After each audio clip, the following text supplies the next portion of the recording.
Hello everyone, welcome to dream TET. मैं हूं सपना और आज हम पढ़ने वाले हैं बेसिक कॉन्सेप्ट। ये जो चैप्टर है बेसिक कॉन्सेप्ट एक कॉमन सिलेबस होता है।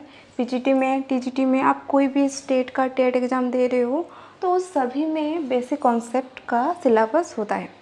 तो उसे हम चैप्टर वाइज कवर करेंगे, टॉपिक वाइज कवर करेंगे, वन बाय वन डिस्कस करेंगे। तो आज के वीडियो में हम डिस्कस करने वाले हैं atomic mass, molecular mass and equivalent mass. Mostly जो एटॉमिक मास, मॉलिक्यूलर मास का जो क्वेश्चन आता है वो हमेशा टेट एग्ज़ाम में, ओस्टेड या यूपी टेट, कोई भी आप टेट एग्ज़ाम दे रहे हो किसी भी स्टेट का, तो इसमें ऑलमोस्ट वन क्वेश्चन आ जाता है। किसी का मॉलिक्यूल का नाम दिया होगा और आपको बोला होगा कि उसका मॉलिक्यूलर मास निकालो, ऐसे क्वेश्चन आता है। तो अब हम क्या करेंगे या इस वीडियो में हर टाइप के क्वेश्चन को डिस्कस करेंगे। कैसे क्वेश्चन आता है, किस कॉन्सेप्ट से आता है और कैसे उसे हम सॉल्व करेंगे। तो चलिए शुरुआत करते हैं एटॉमिक मास से।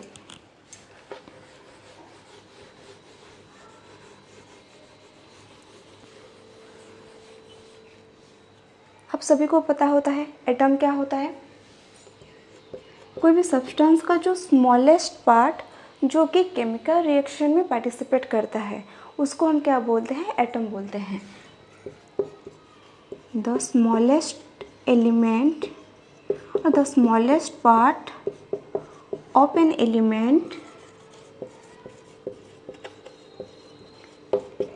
which take parts in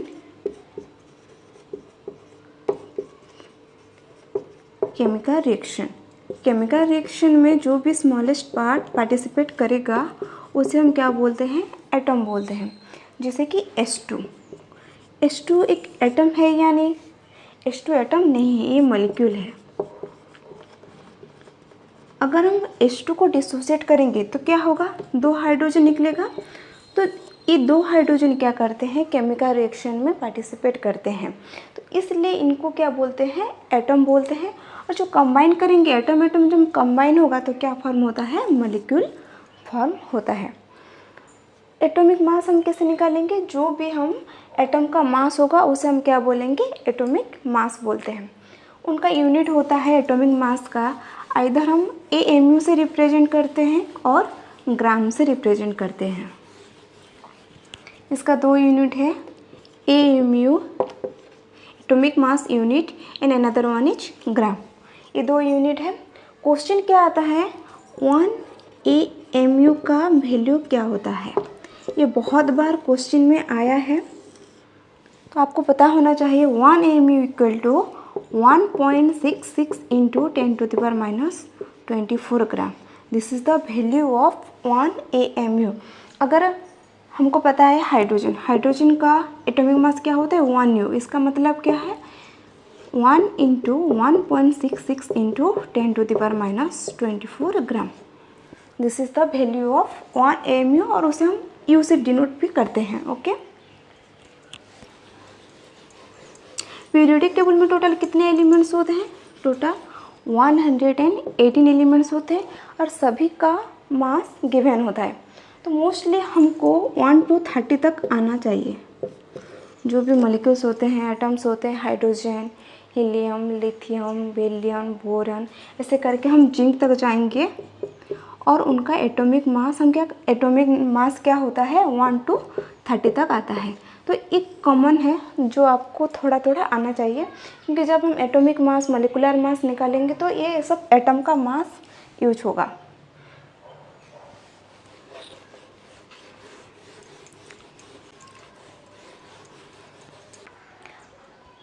तो चलिए डिस्कस करते हैं मॉलिक्यूलर मास।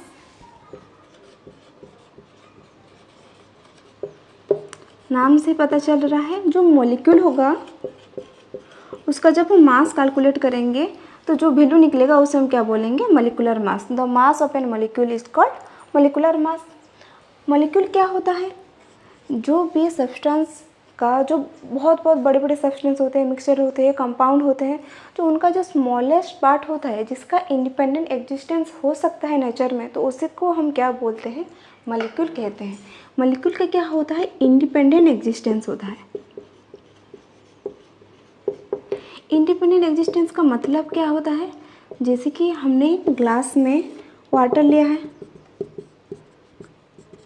इसमें वाटर है, ग्लास में वाटर है, तो क्या करेंगे हमें सिर्फ 1 मॉलिक्यूल ऑफ वाटर चाहिए, तो क्या हम इस ग्लास ऑफ वाटर से 1 मॉलिक्यूल निकाल सकते हैं? हाँ, निकाल सकते हैं, क्योंकि H2O इंडिपेंडेंट एग्जिस्टेंस कर सकता है, लेकिन हम क्या करेंगे, उसमें हाइड्रोजन ऑक्सीजन कंबाइन होकर मॉलिक्यूल फॉर्म हुआ है, तो हम हाइड्रोजन एंड ऑक्सीजन को इंडिपेंडेंट एग्जिस्ट नहीं कर सकते। नेचर में वो हाइड्रोजन ऑक्सीजन ये इंडिपेंडेंट एग्जिस्ट नहीं करता है, वो सब हमेशा क्या करते हैं, मॉलिक्यूल में एग्जिस्ट करते हैं।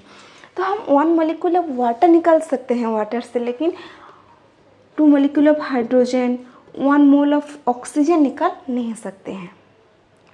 आई होप आपको समझ में आ रहा है एटम और मॉलिक्यूल का डिफरेंस क्या होता है। हम तो चलिए थोड़ा सा एग्जाम्पल करते हैं। मॉलिक्यूलर मास क्वेश्चन में हमेशा आता है, कोई भी लार्जर मॉलिक्यूल दिया होगा और उसका हम मास निकालने के लिए बोला होगा, जैसे कि सल्फ्यूरिक एसिड। ये क्वेश्चन में आ चुका है, what is the molecular mass of sulphuric, इसको हम मोलार मास भी कहते हैं,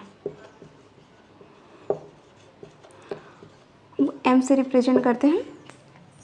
अब हम क्या करेंगे, सल्फ्यूरिक एसिड का मॉलिक्यूलर मास निकालेंगे। जो भी कंपाउंड दिया होगा आपको उसका फार्मूला पता होना चाहिए। ओके, क्वेश्चन में ऑलरेडी फार्मूला दिया होता है, अगर नहीं दिया होता है तो क्या बोलेगा, उस कंपाउंड का नाम दिया होगा, सल्फ्यूरिक एसिड बोला होगा, तो आपको पता होना चाहिए कि सल्फ्यूरिक एसिड का फार्मूला क्या होता है। तो अब क्या करेंगे, उसका मॉलिक्यूलर मास निकालेंगे। देखो हाइड्रोजन का मास कितना होता है, 1 ग्राम होता है, सल्फर का 32 ग्राम होता है, ऑक्सीजन का 16 ग्राम होता है। सल्फ्यूरिक एसिड कैसे फॉर्म हुआ है, 2 हाइड्रोजन कंबाइन हुआ है, 1 सल्फर एंड 4 ऑक्सीजन। अब हम क्या करेंगे, उसका मास से मल्टीप्लाई करके ऐड कर देंगे, 2 × 1 + 32 + 4 × 16 कितना आ जाएगा, 2 + 32 + 64, this is the 98 gram. This is the molecular mass of sulphuric acid. Water का कितना होगा, हाइड्रोजन का कितना होता है, 1 ग्राम होता है, ऑक्सीजन का 16 ग्राम होता है, तो ऐड कर देंगे, 2 हाइड्रोजन है, 2 × 1 + 1 × 16, दिस इज द 2 + 16 क्या आ जाएगा, 18 ग्राम। This is the molecular mass of water. Carbon dioxide का क्या आता है, कार्बन का 12, ऑक्सीजन का 16, 2 मोल 2 ऑक्सीजन है तो क्या आ जाएगा, 32, कितना आ जाएगा, 44 ग्राम। This is the molecular mass of carbon dioxide.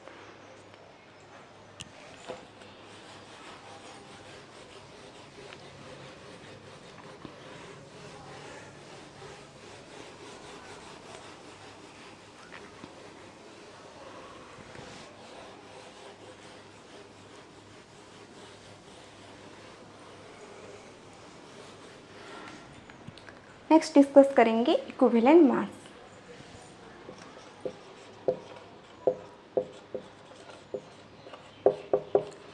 Equivalent mass से बहुत सारे क्वेश्चन आते हैं।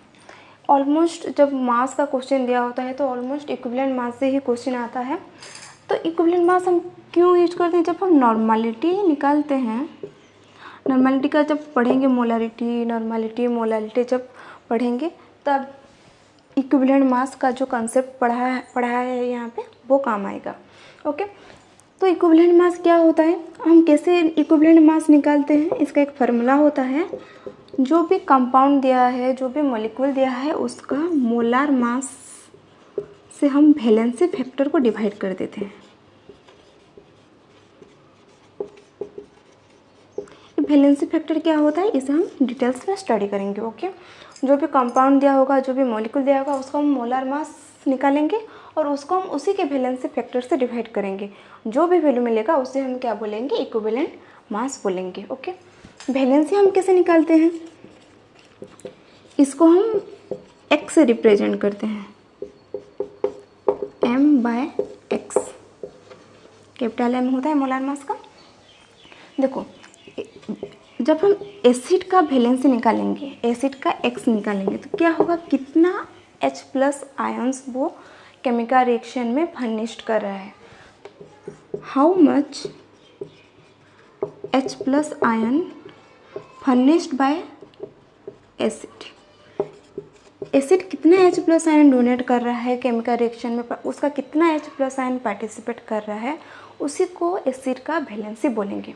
ये जो टर्म होता है एसिड का वैलेंसी, उसी को हम क्या कौन से टर्म में रिप्रेजेंट करते हैं, बेसिसिटी।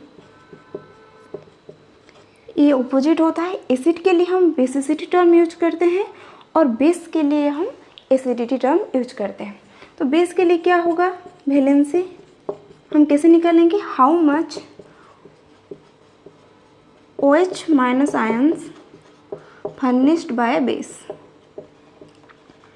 जब कोई बेस केमिकल रिएक्शन में पार्टिसिपेट कर रहा है तो वो कितना हाइड्रोक्साइड आयन वो केमिकल रिएक्शन में दे रहा है, फर्निश्ड हो रहा है, उसी को हम बेस का वैलेंसी बोलेंगे।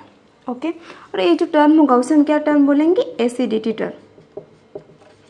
ओके, सॉल्ट में क्या होता है, टोटल चार्ज ऑन कैटायन और anion.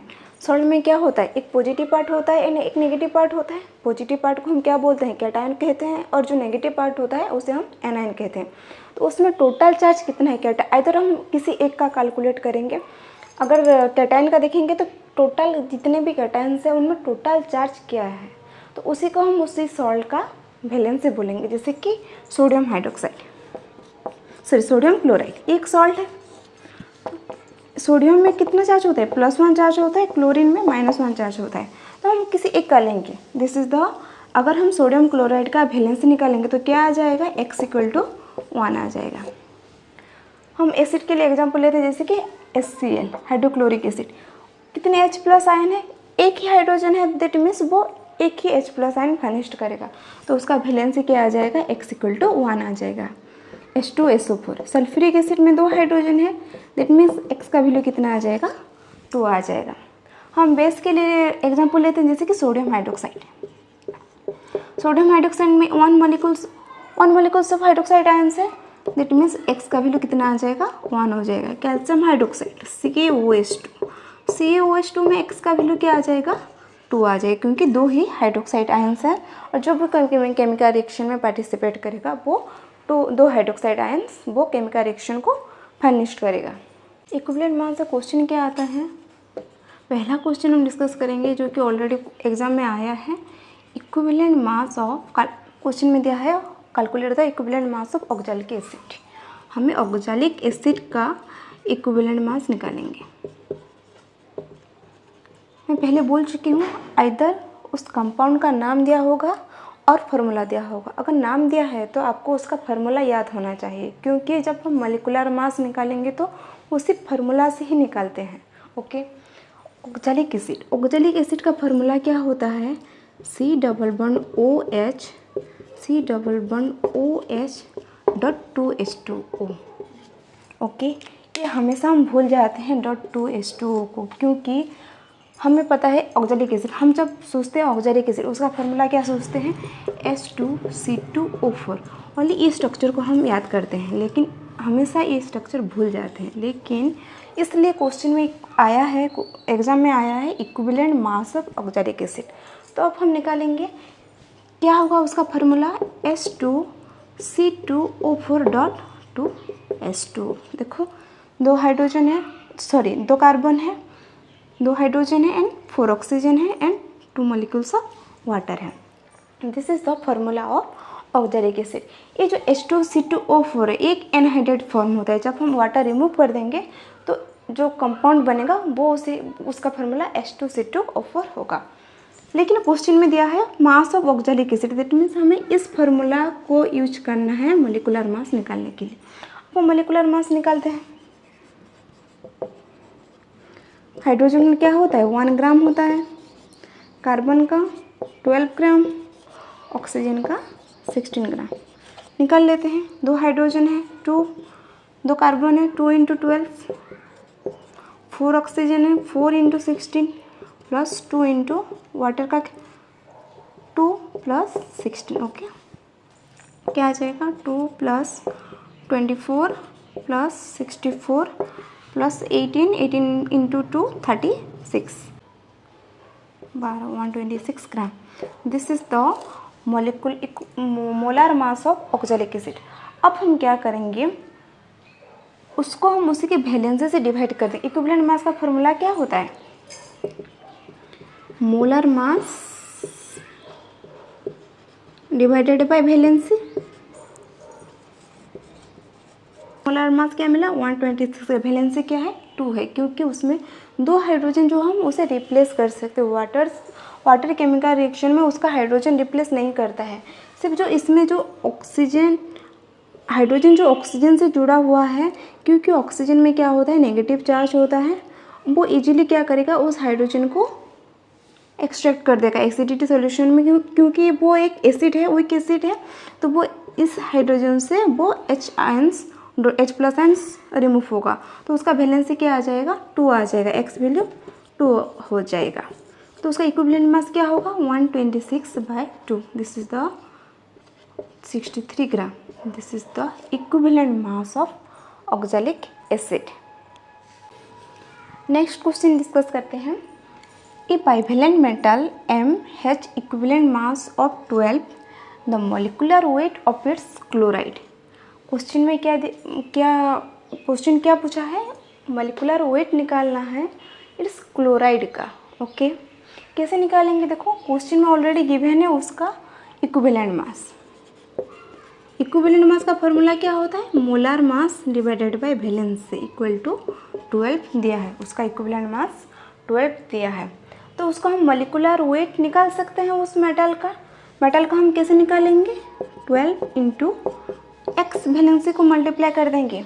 A bivalent metal, that means valency क्या है? 2 गिवन है ऑलरेडी, क्वेश्चन में वैलेंसी दिया है। बाईवैलेंट मतलब जिसका वैलेंसी 2 होता है, तो उसका हम मल्टीप्लाई कर देंगे। 12 × 2 कितना आ जाएगा? 24 ग्राम। This is the molar mass of that metal. Okay, जो भी मेटल का मास है उस क्या निकला? 24 ग्राम निकला। अब हम क्या करेंगे? Molecular weight of its chloride. हमें मेटल का क्वेश्चन में नहीं पूछा है, हमको क्या पूछा है? मेटल क्लोराइड का। अब देखो, इधर क्या होता है मेटल में? MCl होता है, MCl2 होता है, तो हम कौन सा यूज करेंगे? MCl4 होता है। अब हम कैसे कैलकुलेट करेंगे? उसका फार्मूला क्या होता है उस कंपाउंड का? देखो, वैलेंसी 2 दिया है। वैलेंसी 2 का मतलब क्या है? उसमें +2 चार्ज है। ओके, जो भी मेटल है उसमें वो चार्ज क्या है? +2 चार्ज है। मेटल का चार्ज क्या हुआ? +2। क्लोरीन का चार्ज हमेशा -1 होता है, तो उसे हम क्रॉस मल्टीप्लाई कर देंगे, तो क्या आ जाएगा उसका formula? MCl2। This is the formula of that element of that metal, okay, with its chloride. तो उसका फार्मूला क्या मिला? MCl2। अब हम क्या करेंगे? इसका मोलिकुलर वेट निकालेंगे। अब इजी हो जाएगा। हम मोलिकुलर वेट कैसे निकालेंगे? मोलिकुलर वेट ऑफ मेटल कितना मिला? 24 ग्राम। एंड क्लोरीन का क्या होता है? 24 ग्राम प्लस 2 × 35.5, तो क्या आ जाएगा? 24 + 71, 95 ग्राम। This is the molecular weight of its chloride. Question में दिया होगा find the molecular weight of its hydroxide, तो हम क्या यूज करेंगे? MOS2 यूज करेंगे। ओके, ऐसे करके बहुत सारे क्वेश्चन आता है मोलिकुलर वेट से, इक्विवेलेंट वेट से, तो आप सभी को पता होना चाहिए कि हम उसे कैसे कैलकुलेट करते हैं। आई होप आपको समझ में आ गया होगा। हमने आज जो भी डिस्कस किया है, atomic mass, molecular mass, equivalent मास, इसमें बहुत सारे क्वेश्चन आते हैं, तो आप सबको इक्विवेलेंट मास को थोड़ा सा ज़्यादा इंपॉर्टेंस देना है, क्योंकि उसमें बहुत सारे क्वेश्चन आते हैं। वैलेंसी, हमने आज न्यू टर्म पढ़ा, वैलेंसी क्या होता है, हम वैलेंसी कैसे कैलकुलेट करते हैं। नेक्स्ट जब हम टॉपिक 2 स्टार्ट करेंगे, तो क्या होगा? हम इक्विवेलेंट मास का हम बहुत सारे ऑक्सीडेंट, रिडक्टेंट का यूज करेंगे। ऑक्सीडाइजिंग एजेंट होता है, रिड्यूसिंग एजेंट होता है, तो उसका हम इक्विवेलेंट मास कैसे निकालेंगे। उनका वैलेंसी बहुत सारे अलग अलग होते हैं, वो अलग अलग फेस ऑक्सीडेशन स्टेट शो करते हैं डिफरेंट मीडियम में। तो वो सब जो भी क्वेश्चन में आया होता है कि MnO4 का आता है, K2Cr2O7 का आता है, तो वो सब हम नेक्स्ट वीडियो में डिस्कस करेंगे। अगर आपको इस वीडियो पसंद आया होगा तो लाइक, शेयर एंड सब्सक्राइब करना मत भूलना। Till then bye bye.